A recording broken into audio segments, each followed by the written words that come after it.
સુરેન્દ્રનગરના સાયલાના ચોરવીરા ગામે ગેરકાયદેસર કાર્બોશેલનો કૂવો ખોદતા ગેસ ગળતરમાં 2 મજૂરોના મોત થવા મામલે વાડી માલિક સહિત 3 શખ્સો સામે સાયલા પોલીસ મથકે પોલીસ ફરિયાદ નોંધાઈ। સુરેન્દ્રનગર સાયલાના ચોરવીરા ગામની સીમમાં ગેરકાયદેસર કાર્બોશેલનો કૂવો ખોદતા ગેસ ગળતરથી 2 મજૂરોના મોત મામલે વાડી માલિક સહિત 3 શખ્સો સામે સાયલા પોલીસ મથકે ફરિયાદ નોંધાઈ। ત્યારે તંત્ર દ્વારા બુરવામાં આવેલ ગેરકાયદેસર કાર્બોશેલનો ખાડો ફરી ખોદતા ગેસ ગળતરથી 2 મજૂરોના મોત એક ગંભીર હાલત હોસ્પિટલ ખસેડવામાં આવ્યા। મૃતકોની લાશને પોસ્ટમોર્ટમ અર્થે સાયલા સરકારી હોસ્પિટલ ખાતે લઈ જવામાં આવી।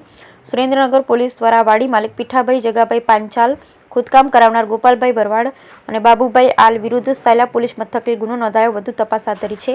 સાયલા પોલીસે મજૂરોને સલામતીના સાધનો આપ્યા વગર કૂવો ખોદવા માટે ઉતારી બેદરકારી દાખવ્યાની ફરિયાદ દાખલ થતાં સુરેન્દ્રનગર ખાણ ખનીજ વિભાગની મીઠી નજર હેઠળ જ ગેરકાયદેસર કાર્બોશેલનો કાળો કારોબાર ધમધમતો હોવાની ચર્ચાઓ શરૂ થઈ છે।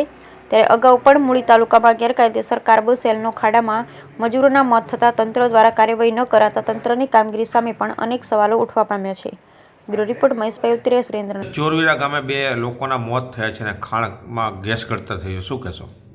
સુરેન્દ્રનગર જિલ્લાના સાયલા પોલીસ સ્ટેશનની હદમાં તારીખ 8/3/2024ના સાંજના લગભગ 4:30-5 વાગ્યાની આસપાસ પોલીસ સ્ટેશન વિસ્તારના ચોરવીરા ગામના સીમ વિસ્તારમાં એક બનાવ બન્યો છે। એ બનાવ મુજબ ફરિયાદી શ્રી કિશનભાઈ બચુભાઈ બાટિયા, જેઓ ધોળિયા તાલુકો મૂળીના રહેવાસી છે, તેમણે જે ફરિયાદ આપેલી છે તે મુજબ જ્યાં ચોરવીરા ગામના સીમ વિસ્તારમાં ગેરકાયદેસર રીતે કોલસો કાઢવા માટે જે જગ્યાના માલિક હતા, એવા એક જગ્યાના માલિક, એક જે ખેતર હતું એ જગ્યાના માલિક પીઠાભાઈ જગાભાઈ પાંચાલ તથા અન્ય 2 વ્યક્તિઓ ગોપાલભાઈ ભરવાડ તથા બાબુભાઈ આલ, આ 3 વ્યક્તિઓ ભેગા થઈ અને ત્યાં ગેરકાયદેસર રીતે કોલસા કાઢવા માટેના પ્રયત્નો કરેલ અને એમાં જે ખાડો ખોદવામાં આવેલો હતો એ ખાડો ખોદતા જ તેમાંથી એક ઝેરી ગેસ અંદરથી બહાર નીકળતા જ 2 વ્યક્તિઓ સ્થળ ઉપર જ ગુંગળાઈને મરી ગયા હતા।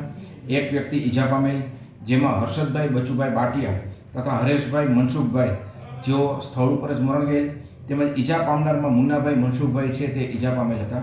આ બાબતે સાયલા પોલીસ સ્ટેશને IPC 304/114 મુજબનો ગુનો દાખલ કરી અને 3 વ્યક્તિઓ વિરુદ્ધ કાર્યવાહી ચાલુ કરેલ છે। એ સાહેબ આરોપીઓને હસ્તગત કરેલ છે કે કેમ? હાલ પોલીસ આ બાબતે તપાસ કરી રહી છે। જગ્યાના મૂળ માલિક તથા જે આ ગેરકાયદેસર કામ કરનારના વ્યક્તિઓ છે તેમને એરેસ્ટ કરવાની અને ગોતવા માટેની પ્રક્રિયા ચાલુ છે।